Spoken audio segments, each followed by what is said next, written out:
DF lægger pres på Løkke, udelukker skattelettelser inden næste valg. Altså helt frem til potentielt 2019. Det er en ordentlig omgang, og Thulesen Dahl går også på i DR-nyhederne og forklarer, at nu har vi fået tal fra Finansministeriet. Det viser, at der ikke er nogen penge, og så har han en opfordring til regeringen.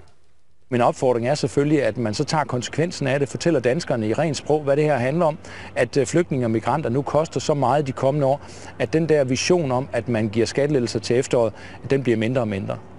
Så hvad skal Løkke gøre? Skal han udskyde skatteforhandlingerne?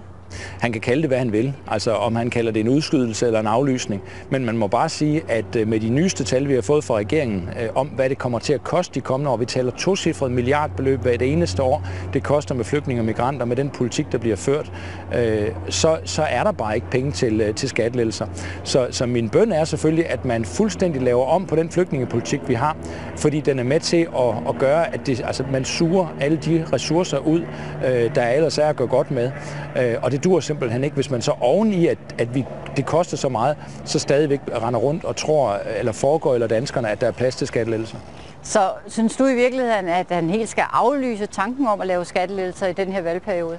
Ja, jeg synes på det grundlag, vi kender nu, altså med den flygtningepolitik, der har været ført, med en accept af, at de, der kommer til Danmark, de via den her trepartsaftale, Lars Løkke også har lavet, skal blive i Danmark åbenbart og ikke tilbage, hvad der er jo helt absurd.